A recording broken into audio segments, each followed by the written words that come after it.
May Day అనేది మనందరికీ తెలిసిందే. కార్మికులందరి యొక్క పర్వదినం అది.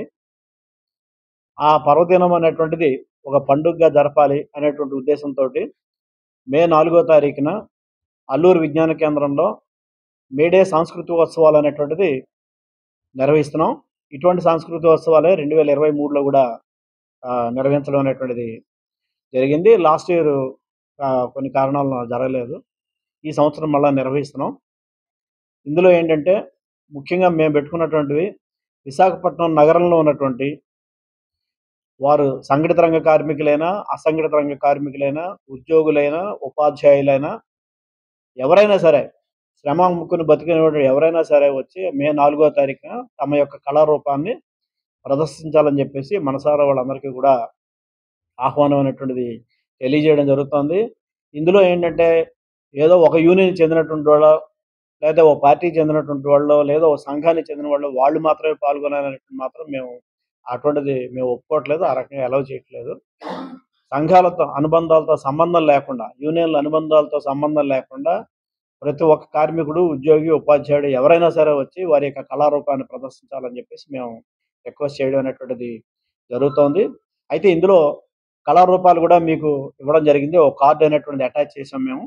దాని ప్రకారం అయినట్లయితే ఇందులో పాటలున్నాయి, డాన్స్ ప్రోగ్రామ్స్ ఉన్నాయి. అలాగే లఘునాటికలు ప్రదర్శించొచ్చు. అలాగే మ్యాజిక్ షో గాని, మిమిక్రీ గాని, కోలాటాలు గాని, డప్పులు గాని, తీన్మార్ గాని ఏదైనా సరే కార్మికుడు అన్నోడు వాడికి ఉన్నటువంటి ఏ కళ అయితే ఉందో ఆ కళ దేన్నైనా ప్రదర్శించడానికి వాడికి అవకాశం ఇవ్వనట్టు జరుగుతుంది.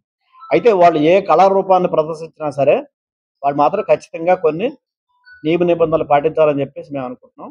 ముఖ్యంగా ఇది మేడే కాబట్టి కార్మికులు, ఉద్యోగులు, ఉపాధ్యాయులు ఇవాళ ఎదుర్కొన్న సమస్యలు ఏవైతే ఉన్నాయో చాలీ చాలని జీతాలు గాని, పీఎఫ్, ఈఎస్ఐ లేకపోవడం గాని, లేదా లేబర్ కోడ్స్ అనేటువంటిది అమలు చేయడం ద్వారా కార్మికులకి సంఘం పెట్టుకునేటువంటి హక్కు లేకుండా చేయడం, సమ్మె చేసే హక్కు లేకుండా చేయడం, పని గంటలనేది నిర్ణీత పని గంటలు లేకపోవడం, అది కనీస వేతనం అన్నటువంటి కాన్సెప్టే లేకుండా చేయడం. ఇటువంటి రీతిలో ఇవాళ గవర్నమెంట్ అనేటువంటి లేబర్ కోడ్స్ తీసుకొచ్చింది. రాష్ట్రాలు రూల్స్ ఫార్మ్ చేసిన తర్వాత లేబర్ కోడ్స్ అమలు అనేటువంటిది వస్తుంది. ఆ రోజు ఇంక కార్మిక వర్గం అనేటువంటిది వెట్టి చాకిరీ చేసే కట్టు బానిసల్లాగా మారిపోయే పరిస్థితి ఉంటుంది. కాబట్టి ఈ లేబర్ కోడ్స్ మీద గాని, లేతే ప్రైవేటైజేషన్ ఇవాళ విస్తృత రూపంలో ఉన్న దశలో మన స్టీల్ ప్లాంట్ ఇవన్నీ కూడా ప్రైవేట్ పరం అయిపోతున్న పరిస్థితి ఉంది.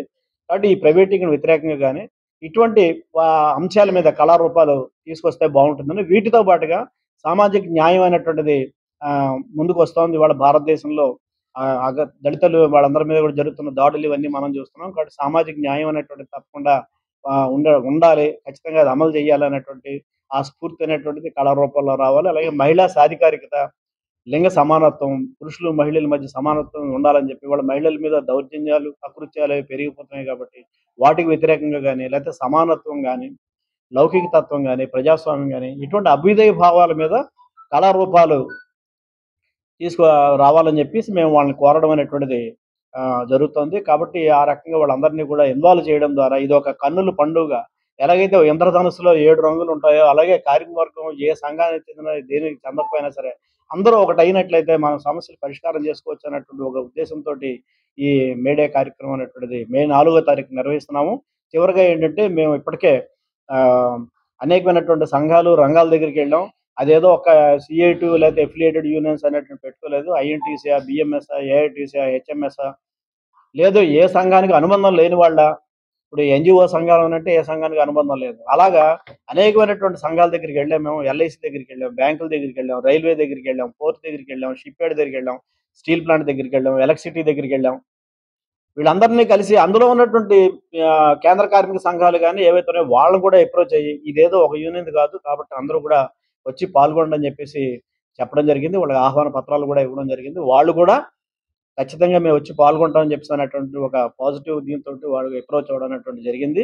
చివరగా ఏంటంటే మేము చెప్పేది ఎవరు పాల్గొదలుచుకున్నా సరే ఆఖరికి జర్నలిస్టులు పాల్గొనడం కూడా అవసరం. మీరు కూడా కార్మికులే కాబట్టి మీలో కూడా కళాకారులు చాలా మంది ఉన్నారు కాబట్టి మీరు కూడా వచ్చి ఒకటో రెండో ప్రదర్శనలు ఇచ్చినట్లయితే ఇంకా దానికి మరింత నిండుదనం అనేటువంటిది వస్తుంది. ఏమైనా సరే ఏంటంటే ఎవరు పాల్గొదలుచుకున్నా ఏప్రిల్ 20 కల్లా మాత్రం ఎంట్రీలు అనేటువంటి మాకు ఆ పేర్లు అనేటువంటిది వచ్చినట్లయితే వాటన్నిటిని కూడా లిస్ట్ ఔట్ చేసుకొని మే 4 తారీఖుకి ఎవరి ప్రోగ్రాము ఎంత సమయం